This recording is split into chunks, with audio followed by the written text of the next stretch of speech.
Match தான் life கடைசி வரைக்கும் அடிச்சு நீ ஆடு மாமு என் மாமு. வாழ்க்கை சொன்ன பேச்சு நீ கேட்டு எல்லாம் உனக்கு ஆகும் போதும் அது போதும். அச்சோ ஏதேதோ ஆயாச்சோ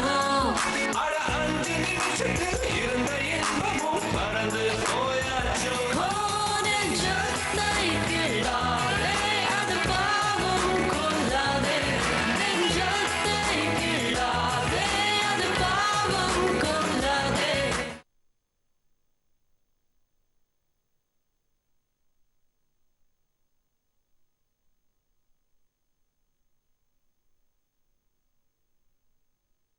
நானும் பல பேங்க்குக்கு ஆடிட்டிங் போயிருக்கேன். செக்ஷன் ஃபைல்ஸ்லாம் செக் பண்ணும்போது சம்மந்தப்பட்ட இன்சார்ஜ் இல்லாமல் ஒன்றுமே பண்ண முடியாது. மிஸ்டர் முரளி அப்படி தான் இருக்காரு. Brilliant work. சரி, எங்க முரளி கூப்பிடுங்க. சாரி சார், அவர் வரல. 2 நாளா உடம்பு சரியில்லாததுனால வீட்ல ரெஸ்ட் எடுத்துட்டு இருக்காரு. முரளி அண்ணன் என்னன்னா, தனக்கு கல்யாணம் ஆனா கூட நாம அங்க போறப்ப இதே சந்தோஷத்தோட இருக்கணும்னு நினைக்கிறாரு. அதுக்கேத்த மாதிரி ஒரு பொண்ணு பொண்டாட்டியா வரணும் தான் கல்யாணத்தை தள்ளி போட்டுட்டு இருக்காரு. இன்னைக்கு பேங்க்ல சென்னையில பீக் சம்மர்ல மழை கொட்டுன்னு கொட்டுன மாதிரி ஒரு அதிசயம் நடந்தது. அதை செலிப்ரேட் பண்ணாதான் உன்னை பாருக்கு வர சொன்னேன். நீ முதல்ல மேட்ரு சொல்லு. அது அதிசயமா அட்டர் வேஸ்டான்னு நான் சொல்றேன். அந்த கடுவு முனை சுஜாதா உன் கூட எப்பவும் சண்டை போட்டுக்கிட்டே இருக்கும்ல. உன் கூட சேர்றதுனால தான் என்னோட சண்டை போடுறாங்க. மேட்ரு என்னன்னு சொல்லு. இதுக்கு தான் சேம் சைடு கோல் போடக்கூடாதுன்றது. இன்னைக்கு காலையில கூட அந்த கடுவும் போன நீ ஏன் வரல எதுக்கு வரலன்னு சண்டை போட்டுச்சு. ஆனா அந்த டெல்லியில இருந்து வந்து ஆடிட்டரு உன் டிபார்ட்மெண்ட் ஃபைல பார்த்து பிரில்லியன்ட் ஆஹா ஓஹோன்னதும் ஆட்சி மாறினதும் கட்சி தவற எம்எல்ஏ மாதிரி உன்னை பாராட்ட ஆரம்பிச்சிருச்சு. அது மட்டும் இல்ல, உன் உடம்ப நல்லா பாத்துக்க சொல்லி அட்வைஸ் வேற. புலி மானுக்கு புல்லு பறிச்சு கொடுத்த மாதிரி. கேட்கறதுக்கு சந்தோஷமா இருக்கு. நாளைக்கு எப்படியும் பேங்க் வருவான்ல, அவர் நேர்ல பார்த்து தேங்க்ஸ் சொல்லிடுறேன். சோ முரளி, ஸ்லோ அண்ட் ஸ்டடியா அந்த மேனேஜர் சுஜாதாவோட குட் புக்ஸ்ல இடம் பிடிச்சிட்ட. அப்படியே என்ன அப்படியே உன் உடம்புல எங்கேயோ ஒரு மச்சம் இருக்குடா, அதுவும் பவர்ஃபுல்லா இருக்கு. காவியா போன பிறகு அந்த இடத்துக்கு வர ஃபெஸ்டிவல் சீசன்ல பஸ் டிக்கெட்டுக்கு போட்டி போடுற மாதிரி பொண்ணுங்க போட்டி போடுறது இல்ல, அதை சொன்னேன். டேய், நீ சாதாரணமாவே உளருவ. இப்போ கேட்கவே வேணாம், சீக்கிரம் முடிடா போலாம். டேய் மச்சான், எனக்கு என்னமோ அந்த மேனேஜர் சுஜாதாவுக்கு உன் மேல ஒரு கிரஷ்னு தோணுது. டேய் முரளி, பொண்ணுங்களுக்கு பிடிச்சிருந்தா ஒண்ணு அன்பா வெளிப்படுத்துவாங்க, இல்லைன்னா சண்டை போட்டுக்கிட்டே இருப்பாங்க. அதனாலதான் காவியா வந்தப்பெல்லாம் நம்ம மேனேஜர் சுஜாதா ரொம்ப எரிச்சல் பட்டாங்கன்னு தோணுது. ஐயா சாமி, ஆளை விடு.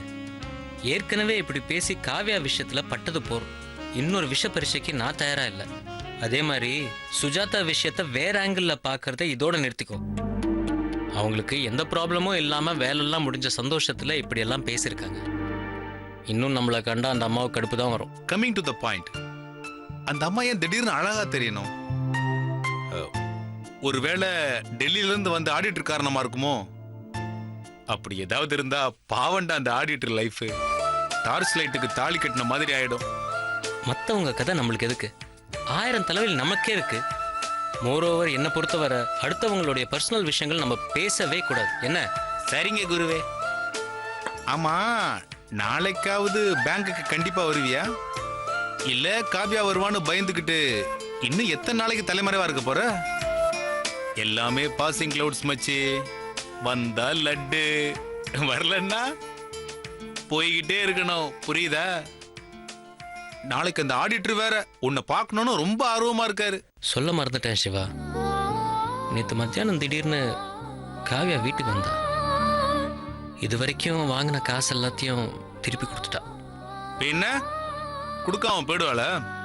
இல்ல நான் தான் விட்டுருவேனா? மச்சி, அன்னைக்கு பேங்க்ல வச்சு காவியாவை நாக்க புடுங்குற மாதிரில கேட்டு அனுப்புன. அவகிட்ட வெக்கம் மானம் ரோசம் இருந்தா கொடுத்துட்டு மறுவேளை பாருன்னு சொன்ன. அட பாவி, அது உன் வேலை தானே? ஆமா. ஏன்டா அவகிட்ட போய் அப்படி பேசின? நான் தான் சொன்னேன்ல, நான் தான் அவளை சரியா புரிஞ்சிக்காம மனசுல ஆசையை வளர்த்துக்கிட்டேன்னு. தப்பு பண்ணது நானு. அவளை எதுக்கு போய் திட்டினேன்? இவன் ஒருத்தன் கொடுத்த பணத்தை திருப்பி கேட்டுக்கிட்டு இந்த மாதிரி பண்ணனா அவ என்னை பத்தி என்னடா நினைப்பா? உனக்கு ஒரு விஷயம் தெரியுமா? நேத்து அவ வீட்டுக்கு வந்துட்டு நீ அவளோட சண்டை போட்டதை பத்தியோ இல்ல நான் அவ மேல ஆசை வச்சிருக்கேங்கிறத பத்தியோ ஒரு வார்த்தை தப்பா பேசல. எதுவும் சொல்லியும் காட்டிக்கல. It shows her character. நிஜமா ஷீ இஸ் a gem. என்னது ஜெம்மா?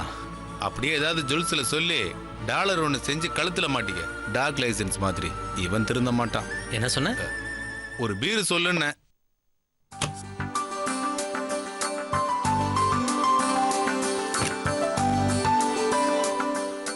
வாமா சுஜாதா, வரப்போற உன்னோட கெஸ்டுக்காக, ஓன் கெஸ்ட் நம்ம கெஸ்டுக்காக உங்க அம்மா என்னெல்லாம் விதவிதமா பண்ணி வச்சிருக்கா பாரு.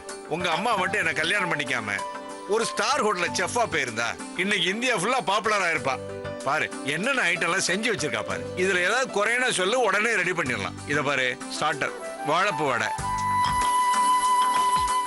Raita, super vegetable biryani. அப்பா, எப்படிப்பா உங்களால இவ்ளோ ஆர்வமா சொல்ல முடியுது? நீங்க சொல்லும் போதே எனக்கு சாப்பிடணும் போல இருக்கு. எல்லாமே சூப்பரா இருக்கு. பின்ன என்னம்மா, டெல்லியில இருந்து உன் கெஸ்ட் நம்ம வீட்டுக்கு சாப்பிட வராங்கன்னா அவர் ஆயுசுக்கு ஞாபகம் வச்சுக்கிற மாதிரி பண்ண வேண்டாமாமா? ஏங்க ஒரு நிமிஷம் வாங்க. என் பொண்ணு கூட கொஞ்சம் சிரிச்சு பேசினா இவளுக்கு பொறுக்காத. இருமா வர.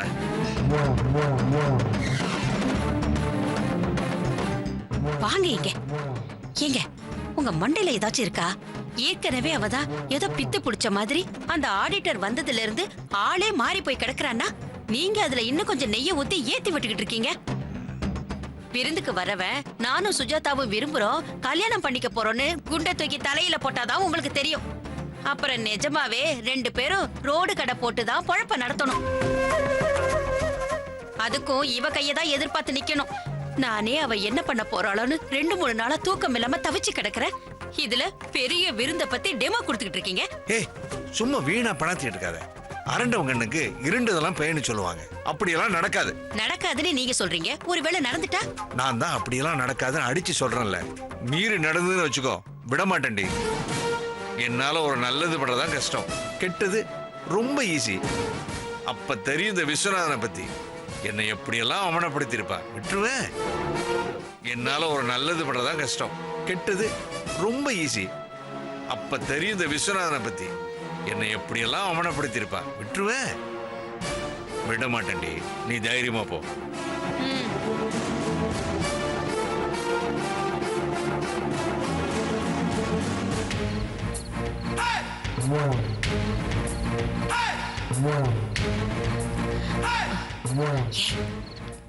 இந்த அப்படி நான் பெத்த நாள்ல 3 நல்லா தான் இருக்கு. ஆனா நீ மட்டும் கஷ்டப்படுறியடி. இதை என்னால சகிச்சுக்க முடியல. அதான் விருந்து ஐட்டம்லாம் செய்ய சொன்னது டெல்லிக்காரனுக்காக. ஆனா நான் உன்னை மனசுல வச்சுக்கிட்டு பார்த்து பார்த்து பண்ணியிருக்கேன். நல்லா சாப்பிட்டுட்டு நாளைக்கு போன் பண்ணிடி. சரி சரி, டெல்லிக்காரன் அது இதுன்னு உன் புடிய விட்டுற போறேன். நானும் உங்க அப்பா கிட்ட சொன்னேன், எல்லாம் நான் பாத்துக்கிறேங்கிறாரு. அவரை நம்பிதான் நான் இருக்கேன். சரி, என்ன ஆனாலும் அவ கல்யாணம் மட்டும் நடக்காம பாத்துக்கோ, இல்லனா உன் வருமானம் போயிடும்.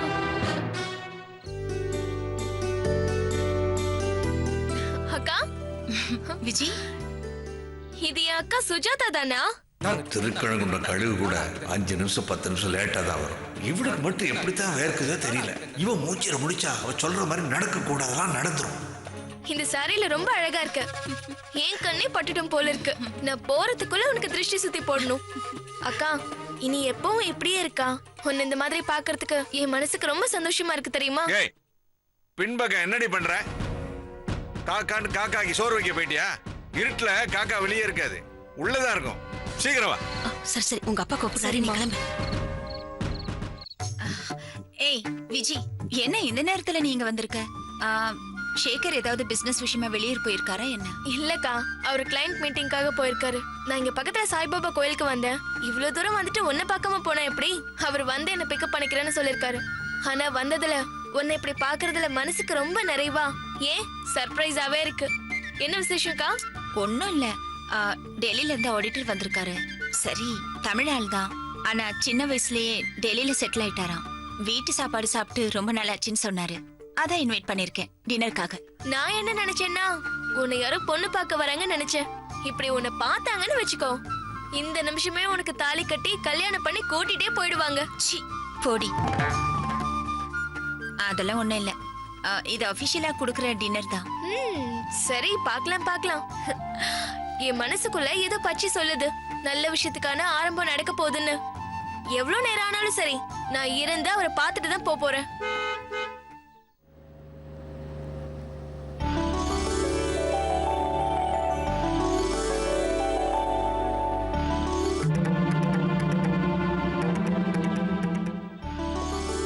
ஹாய். Welcome sir.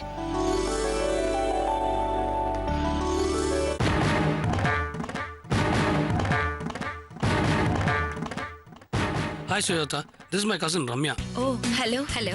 உள்ள வாங்க சார். ஷூர், போலாமா? வாங்க சார், ப்ளீஸ் கம்.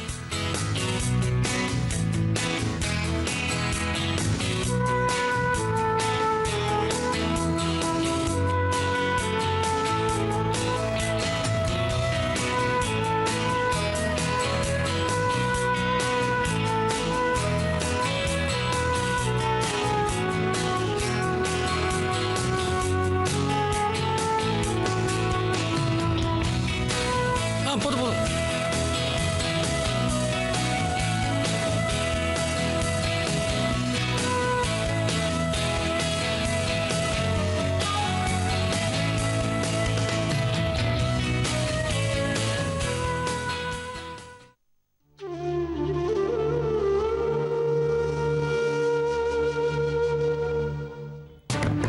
ஏய் காவ்யா, கதவை தரடி.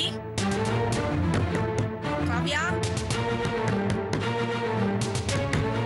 ஏய் எரிச்சல கலப்பாத, சொல்லிட்டேன். அப்பாவுக்கு ஃபோன் பண்ணி சொல்லிடுவேன். இப்ப கதவை திறக்க போறியா இல்லையாடி? ஏமா இப்படி டிஸ்டர்ப் பண்ண உயிரை எடுக்கிற? எனக்கு கொஞ்சம் கூட பிரைவசியே இல்ல. இப்ப என்ன வேணும் உனக்கு? கொஞ்சம் நிம்மதி வேணும். இருந்தா கூட உன்னோடைய உங்க அப்பாவோடைய மல்லு கட்டி என் நிம்மதி சந்தோஷம் எல்லாம் எப்பயோ போயிடுச்சு. அம்மா பேசாத. நைட் ஷிஃப்ட் பாத்துட்டு வர மாதிரி ராத்திரி 10 மணிக்கு 11 மணிக்கு டெய்லி வீட்டுக்கு வர. நீ வர வரைக்கும் வாசகத்தை திறந்து வச்சுக்கிட்டு நீ வரியான்னு தேவடி காத்துட்டு உட்கார்ந்துட்டு இருக்க. இதுல உங்க அப்பாவோட கொடைசல் வேற. அவளுக்கு செல்லம் கொடுத்து கொடுத்து கெடுத்துட்டியான்னு டெய்லி காதே செவிடாகிற மாதிரி கத்துறாரு. இந்த கத்தெல்லாம் நான் பொறுமையா நின்னு கேட்டுட்டு இருக்கேன் பாரு. எனக்கு இதுவும் வேணும் இன்னமும் வேணும்.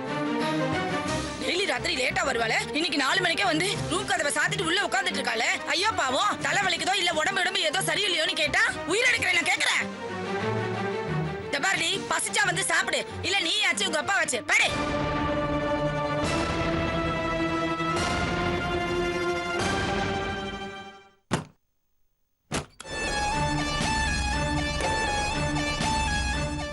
ஆமா காவியா வந்துட்டாளா? 4 மணிக்கே வந்துட்டா. வந்ததுல இருந்து கதவை மூடிட்டு உள்ளே இருக்கா. ஏண்டின்னு கேட்டா திட்டுறா. ஓஹோ, 4 மணிக்கே வந்துட்டாளா? இன்னைக்கு இடி மின்னல் கூடி பெரிய மழையே பெய்ய போகுது. மொட்டை மாடியில துணி காயப்பட்டிருந்தா எடுத்துட்டு வந்துரு.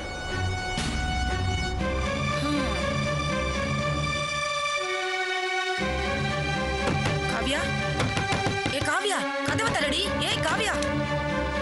அம்மா ப்ளீஸ், உனக்கு கெஞ்சி கேக்குறேன். நான் படிச்சு முடிச்சு நிறைய சம்பாதிச்சது உனக்கு 12 அடியில சிலையே வைக்கிறேன். என்ன வளர்த்து ஆளாக்கிய தியாக செம்மல்னு உனக்கு விழாவே வைக்கிறேன். நிஜமாவா சொல்ற? என் செல்லம். ஆமாமா, மதர் ப்ராமிஸ், உன் மேல சத்தியமா.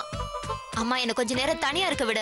எனக்கு பசிக்கல, சாப்பாடு வேண்டாம். நீ சொல்றதெல்லாம் கரெக்டுடி. ஆனா அப்பா வந்துட்டாரு.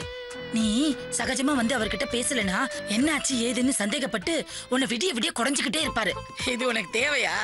சிவராத்திரி அதுமா கண்ணு முழிச்சாலும் பரவாயில்ல, ஏதோ பிரயோஜனம் இருக்குடி. அதனால நான் சொல்றது கேளு. சமத்தா போய் மூஞ்சி கழுவிட்டு ஃப்ரெஷ் ஆயிட்டு வந்து கொஞ்ச நேரம் அவரோட பேசிட்டு நானே ஒரு 10 நிமிஷம் கழிச்சு உன்னை உள்ள அனுப்பிச்சிடுறேன். சரியா? போமா, போ போ போ போச்சலாம்.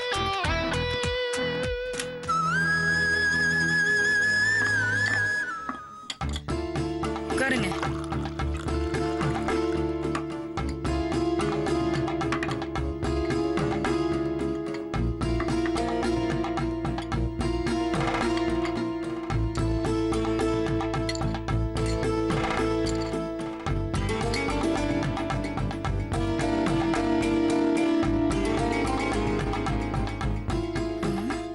என்னங்க, ஏதாவது டென்ஷனா இருக்கீங்களா? ஏதாவது ப்ராப்ளமா?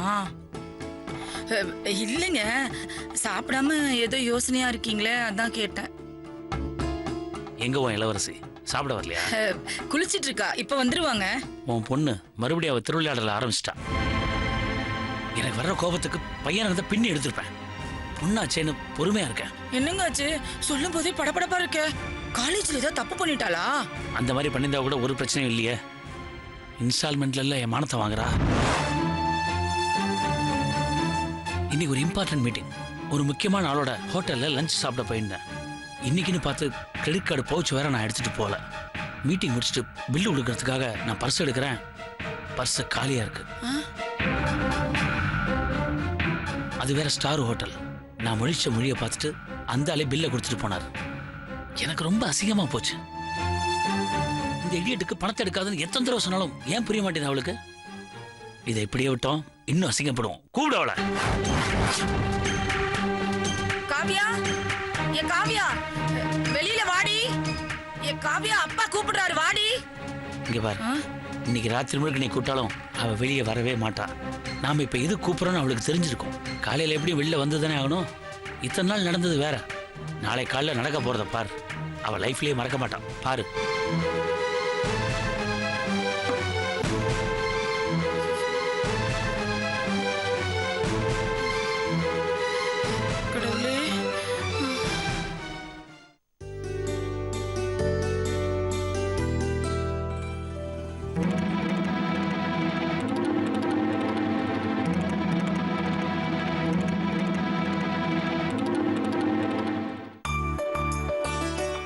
டின்னர்ல ஆமாங்க. சரி ஓ, எடுத்துக்கோங்க. வீடா வேற இருக்கா? தர்மியா, thank you. Excellent food Sujatha. எத்தனை வெரைட்டிஸ்! ஸ்டார் ஹோட்டல் புஃபேல கூட இத்தனை வெரைட்டிஸ் பார்த்தது இல்லை. Sujatha, really thanks a lot for the lovely dinner. என்ன சொல்ற ரம்யா? பேச முடியல. எல்லாமே செம்ம டேஸ்டா இருந்ததுனால இங்க வரைக்கும் இருக்கு. இன்னையில இருந்து ஸ்ட்ரிக்ட் டயட்னு எடுத்த ரெசல்யூஷன் இன்னைக்கே ரிலாக்ஸ் ஆயிடுச்சு. சுஜாதா, நான் ரம்யா பத்தி சொல்லியே. நிஃப்ட்ல ஃபேஷன் டிசைனிங் பண்ணிட்டு இருக்கா. She is a very good designer. நான் கூட என்னோட ஃபைனல் இயர்ல ஒரு ப்ராஜெக்ட் பண்ணேன், ரோபோ டிசைன். அதோட லெதர் காஸ்டியூம் கூட ரொம்ப நல்லா இருக்குன்னு எல்லாரும் அப்ரிஷியேட் பண்ணாங்க. அதோட போட்டோஸ் விஷுவல்ஸ் இருக்கா? நான் அதை பார்க்கலாமா? இருக்கு, வாங்க. என் கம்ப்யூட்டர்ல தான் இருக்கு, வாங்க போய் பார்க்கலாம். நான் பார்த்துட்டு வரேங்க. போய்ட்டு வா. விஜய், உங்க ஹஸ்பண்ட் என்ன பண்றாரு? அவர் ஓன் பிசினஸ் பண்றாரு. டிஃபரண்ட் சைஸ்ல டிஃபரண்ட் ஃபங்க்ஷன்ஸ் பண்ற யூட்டிலிட்டி லேடர்ஸ் அலுமினியத்துல பண்றாரு. சின்ன மோட்டார் வச்சு வீல்ஸ் எல்லாம் வச்சு பேட்டரியில மூவ் ஆகுற மாதிரி. அதனால லேடிஸ் கூட வீட்ல ஈஸியா ஹேண்டில் பண்ணலாம். என் ஹஸ்பண்ட் தான் டிசைன் பண்ணாரு. இப்பதான் ஆரம்பிச்சிருக்கோம். எங்களுக்கு மென்டாரா ஃபினான்ஷியரா அக்கா தான் ஹெல்ப் பண்றாங்க. கான்செப்ட் ரொம்ப இன்ட்ரெஸ்டிங்கா இருக்கு. டைம் கிடைச்சா கண்டிப்பா நான் ஃபேக்டரிக்கு வரேன். சுஜாதா பற்றி சொல்ல வேண்டாம். Interesting personality, very talented also. Apart from professional, பர்சனலாகவே ஒரு ஃப்ரெண்டாக எனக்கு ரொம்ப பிடிக்கும் அவங்கள.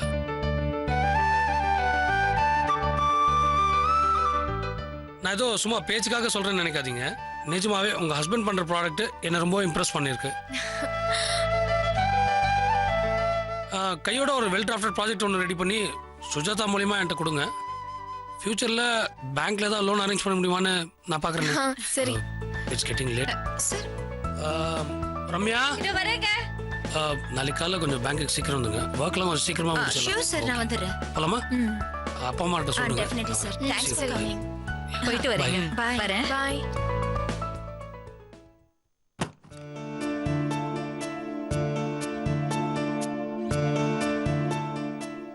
அக்கா, நீ இந்த ஆடிட்டர் விவேக்க பத்தி என்ன நினைக்கிற? என்ன நினைக்கிறேன்னா புரியல. இல்ல, நான் ஃபர்ஸ்ட் டைம் இப்பதான் அவரை பாக்குறேன். ஃபர்ஸ்ட் இம்ப்ரெஷன்லயே அவர் எனக்கு ரொம்ப பிடிச்சு போச்சு. கலகலப்பா பேசுற விதம், சின்ன சின்ன விஷயத்தை கூட அப்ரிஷியேட் பண்ற நேச்சர், மத்தவங்களுக்கு ஹெல்ப் பண்ணணும்னு ஒன்ன மாதிரி நினைக்கிற மனசு, நல்ல படிப்பு, பெரிய உத்தியோகம், பாக்குறதுக்கும் ஸ்மார்ட்டா இருக்காரு. அதான் உனக்கு பிடிச்சிருக்கான்னு கேட்டேன். என்னக்கா, நான் கேட்டதுக்கு பதிலே சொல்லல? எப்படி சொல்றதுன்னு யோசிக்கிறேன். ஒபிஷியலா விவேக் சாரை பத்தி எனக்கு ஒரு நல்ல அபிப்பிராயம் இருக்கு. I have very high regards for him. பர்சனலா நீ சொன்ன எல்லா விஷயமே எனக்கு பிடிச்சிருக்கு. ஆனா அவரை பத்தி மத்த விஷயங்கள் எல்லாம் தெரிஞ்சுக்காம. அப்போ விவேக் சார் மேல உனக்கு ஒரு லைக்கிங் இருக்கு? விவேக் சாரோட கேரக்டர் அவரோட சென்ஸ் ஆஃப் ஹியூமர், கண்ணை பார்த்து பேசுற விதம், எதையுமே லைட்டா எடுத்துக்கிறது, ஆபீஸ் பிளேஸ்ல வந்து டென்ஷன் ஆகாம இருக்கிறது, நானே கோவப்படாம இருக்கேன்னு நினைச்சு பாரு. இந்த மாதிரி ஒரு ஜாலியான பர்சன், அதே நேரத்துல கேரிங்கான பர்சன் எனக்கு மட்டும் இல்ல, இந்த உலகத்துல எல்லா பொண்ணுங்களுக்குமே பிடிக்கும். ஆனா அவரை பிடிக்குமான்னு கேட்டா ஐ எம் நாட் ஷியோர். ஏன்னா அவருக்கு எந்த டைப்பான பெண்கள் பிடிக்கும்னு தெரியாம, அவர் மனசுல யாராவது இருக்காங்களா இல்லையான்னு தெரியாம என் மனசுல ஆசையை வளர்த்துக்கிறது அது சரியா இருக்காது. சரி பாப்போம், அவசரப்பட வேண்டாம். பாப்போன்னு டைம் வேஸ்ட் பண்ணிடாதக்கா, ஏற்கனவே லேட் ஆயிடுச்சு. நீ வேணா ஆபீஸ்ல டைம் கிடைக்கிறப்போ அவர்கிட்ட பேசி பாரு. சரி சரி, அதெல்லாம் எங்களுக்கு தெரியும். நீ மட்டும் விவேக் சார் சொன்ன மாதிரி சேகர் கிட்ட சொல்லிட்டு உன்னோட ப்ராஜெக்டோட ஒரு ரிப்போர்ட் ரெடி பண்ணிட்டு அதோட சாஃப்ட் காப்பி எனக்கு மெயில் பண்ணு. நான் அவருக்கு மெயில் அனுப்பிச்சிடுறேன். சரிக்கா. ஹெட் ஆபீஸ்ல டிஜிஎம் லெவல்ல அவருக்கு இன்ஃப்ளூயன்ஸ் இருக்கு. ட்ரை பண்ணி தான் பாப்போமே எவ்வளவு தூரத்துக்கு போகுதுன்னு. சரி, நீ போய் சாப்பிடு, நான் ட்ரெஸ் சேஞ்ச் பண்ணிட்டு வரேன். சரிக்கா.